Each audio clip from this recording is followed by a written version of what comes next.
Hey y'all, good morning. It's your girl Adriana the Mogul, and I'm back with another video. So as the title probably states, this is going to be the beginning of my United Airlines flight attendant training vlog. If you guys are interested in seeing that, then you're in the right place. I am very, very excited. If any of you guys follow me on Instagram, you will know that I actually posted my training date invitation on Instagram a couple weeks ago, and it stated that I was going to be going to training on the 25th of April, but I got moved up from class 2215 to class 2214, which pushes my training date beginning up to April 18th, so just a week sooner, which is actually a lot of time because I had not packed a thing. So I just want to tell you guys how that's going and show you guys where I'm at in my packing process and where my head's at, and just give you guys the first snapshot into this journey, because up until now I've been 0 dark 30 with you guys. So let's get into it. All right, y'all. I also do apologize for my appearance. I am very one of those spontaneous people. I'm not about to throw on makeup and get into a whole outfit to record when I just feel like recording, when I feel like I have ample time. So here it is. This is me, raw, uncut. Good morning, Luna. Okay. But yes, I am packing, so please forgive all of the mess in the background. So, okay. So first thing first is, the beginning of the process is very slow and leaves you very much on edge. They don't send out a lot of correspondence between you getting your CJO other than your training date. And then from there, there's like no communication from them at all. And just to give you some perspective, my training date was March 14th and I got my CJO March 14th. And I wasn't due to go to training until April 25th. So they were going to start sending me correspondence that Monday before. So that would actually been the 18th. So the day that I'm going to training is when I would have started getting correspondence. So just a few days over a month before I would have heard anything from them, which is very nerve-wracking. But if you've done any research about being a flight attendant, you know that no news is good news. And that's very, very true. So even after my drug test, even after my background check, after all of that, I heard nothing. So in my mind, as a previous flight attendant going through this experience before, I just knew everything was going as planned. So that wasn't too much of a stressor for me.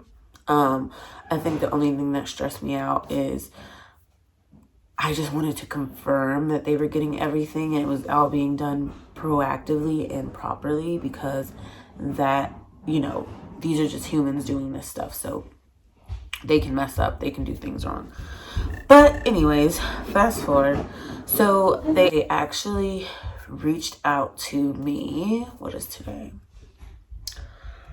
Today is Tuesday. So they reached out to me. So they reached out Sunday morning to tell me that I was being moved from class 2215 to class 2214. Once I found that out, like I said, my check-in date moved up a whole week. I had a few things to work out. So I had to they make you arrange a hearing and vision test. And you also have to do a COVID test. Now, I don't know when you guys are watching this. This may be all the way in 2025 where COVID is long gone. But here in 2022, we still have to do a COVID test.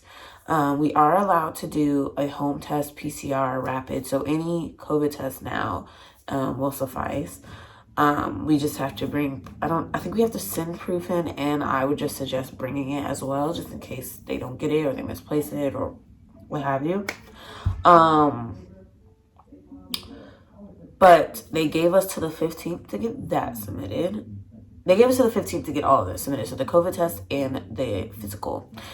I haven't gone to do the physical yet, so I'm a little nervous about that because I actually do wear corrective lenses, contacts, or glasses, whatever works at the time. And then I'm actually scared about my hearing low key. Like I can hear, but I listen to music very loud in my ears, and I haven't gotten my ears checked in a few years, so I actually don't know what effect that has had on me. So I'm a little bit nervous on that, but I don't think you have to have perfect hearing or vision by any stretch of the imagination. I think they just want to make sure you have minimal, like functional. So that is the next step in the process. Then they did send me my travel documents. So that included where my first top two options to fly out of. And then it also included my background check form. So I needed to fill that out to just make sure that I don't have any violent crimes on my record. And then my emergency contact form. So that was about it for that form. So I fly out April 25th. So I fly out the day that training starts. We don't have class that day. We just get our jackets, we get our room assignments, and I think they might have like a speaker or a talker. I haven't heard that, and again, I'm not there yet, so this could be misinformation, but it's not a class day. I do know that. Oh, I think we get our badge picture taken that day. Our schedule, stuff like that, the first day. But no class. So I guess the next logical part of this would be for me to show you guys where I'm at with packing. It's gonna be kind of all over the place, especially for me in my case, because I am simultaneously moving. I have decided that I'm going to bid for IAD. It is very much a bid, so it's not guaranteed, but I'm 85-90% sure I'm going to get it just because so little people want that base. So that is the base that I'm requesting, and I have actually already started looking for apartments in that area, and that's where I'm going to be moving to. So I'm actually already packing up my stuff now, so when I graduate I can just come and get it and move it straight to where I'm going to be living or where I'm based, regardless of so I don't have to come back here and pack. So that's what I'm doing now. So my stuff is not only just training stuff, it is moving stuff as well. So let's go.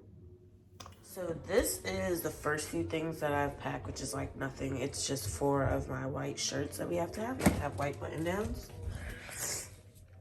And then this is the pile of stuff that I have to fold up and put away. This is my flight attendant luggage. So this is all the stuff I know I want to take with me. I'm taking this carry-on, that pink luggage I just showed you, and my FA tote. That's going to be this bad boy right here. Yeah. And again, excuse the mess. I do apologize. It is quite horrendous, but this bad boy fits a lot in it, so a lot of my toiletries and other little things I need are going to go in here. And then I brought this backpack to my last FA training, and I'm probably going to bring it again just for my paperwork and folders and what have yous that I bring to training. Outside of that, you guys, though, I'm really ready. I'm ready for the show to go on. I'm prepared. I'm hype. I'm not nervous. I'm more just anxious because you never really know what's going to happen. You never really know how hard the training is actually going to be. So I'm just trying to just keep the mindset that I can do it. Everybody else did it. I can do it for sure. And also just take back some of that information from my last FA training with Envoy. Like, I went into that as my first FA training thinking it was going to be so difficult. I was going to have to study day in, day out, and it was not like that at all. I studied a handful of times, and I passed every single test. Now, I know United is a different level. They have a lot more aircrafts, which to me is the hardest part, memorizing all the different parts of the aircraft. So, but I just am So what I'm looking for. I'm positive. I'm thinking positive. I am hopeful that I will be able to grasp the information fairly easily. So that is it for this portion. I will see you guys on the next part.